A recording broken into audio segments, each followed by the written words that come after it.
এদের বক্তৃতা শুই না আরও 10 জন বক্তৃতা শিখত।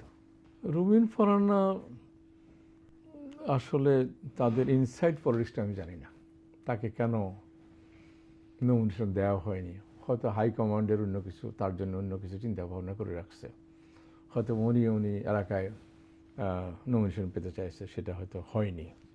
কিন্তু উনি বক্তব্য দিয়েছে গত 2 বছর, বিএনপির পক্ষে মেলা বক্তব্য দিয়েছে, হয়তো কিছুটা অন্য রেডিক্যাল হইতে পারে। আর মোমিনুল হক সাহেব তো ধরেন উনি অনেক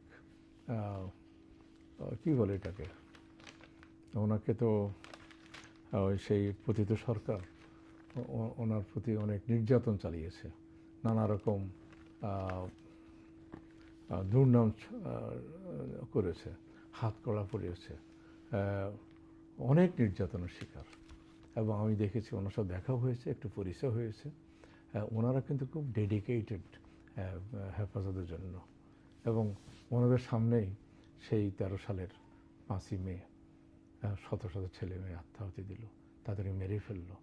তার রক্তগুলা ওই ফায়ার ব্রিগেডের পানি দিয়া পরিষ্কার করেছে। এটা দুঃখজনক ঘটনা। এবং এই প্রজন্ম, আগামী প্রজন্ম শত বছর থাকবে শাপলা চত্বরে এতগুলো লোক খুন হয়েছে।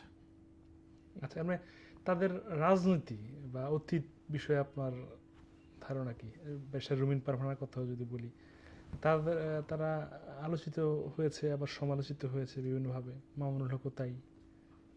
এখন দেশের জন্য কাজ করলে সবাইকে আমি পজিটিভে ধরবো, কিন্তু একটা জিনিস আমি বলি আপনাকে, ব্রিটেন, আমেরিকা বা অন্যান্য দেশে অনেক সময় কোনো পার্সনের বিরুদ্ধে বা সেই দলের হাইকমান্ড যায়, কিন্তু ওইখানে নিয়ম ওভারনাইট তারা পার্টি ছেড়ে যায় না। তারা ধৈর্য ধরে, হয়তো আবার সুদিন আসার জন্য একটু ধৈর্য ধরে। আমাদের দেশে এই জিনিসটা একটু অভাব আছে। আচ্ছা, তাহলে তারা যদি সংসদে যায়, কেমন হবে সংসদ, যাদের কথা বললাম? এখন আমি সবসময় বলতাম, যেমন ধরেন লন্ডনে বিশেষ করে যারা প্রথমবার একজন স্পিকার হয়, পরে যখন আবার নির্বাচন হয়, ওই স্পিকারের অ্যাগেনস্টে কেউ দাঁড়ায় না, কেউ কন্টেস্ট করে না। আমি মনে করি যেমন নূর আলম সিদ্দিক, উনি ইন্তেকাল করছেন, ওনার অনেক অবদান ছিল স্বাধীনতার জন্য, ব্যক্তিগত হিসাবে সমালোচনা থাকতেই পারে।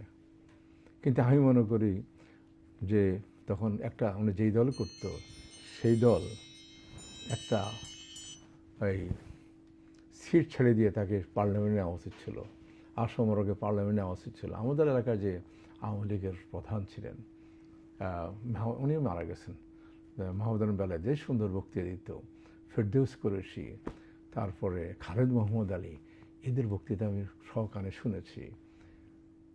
এদের কিন্তু সংসদে জায়গা করে দেওয়া উচিত ছিল।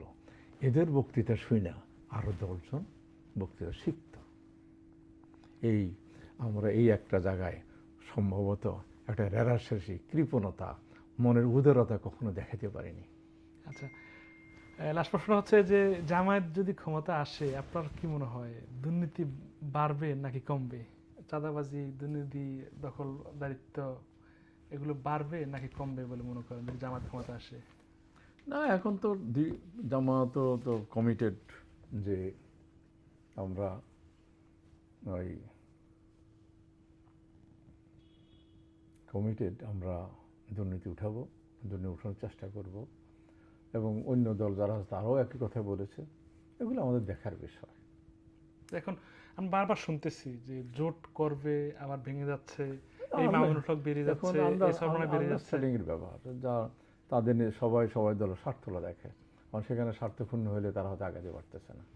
এটা তো দুই দলের কথা বলতে পারবে। দ্বন্দ্বটা কেমন হতে পারে যে চরমনায় ফির অথবা মামুনুল হক অথবা ডাক্তার শফিকুর রহমান প্রধানমন্ত্রী কি হবে, এই নিয়ে দ্বন্দ্ব হতে পারে কিনা, আপনার কি মনে হয়?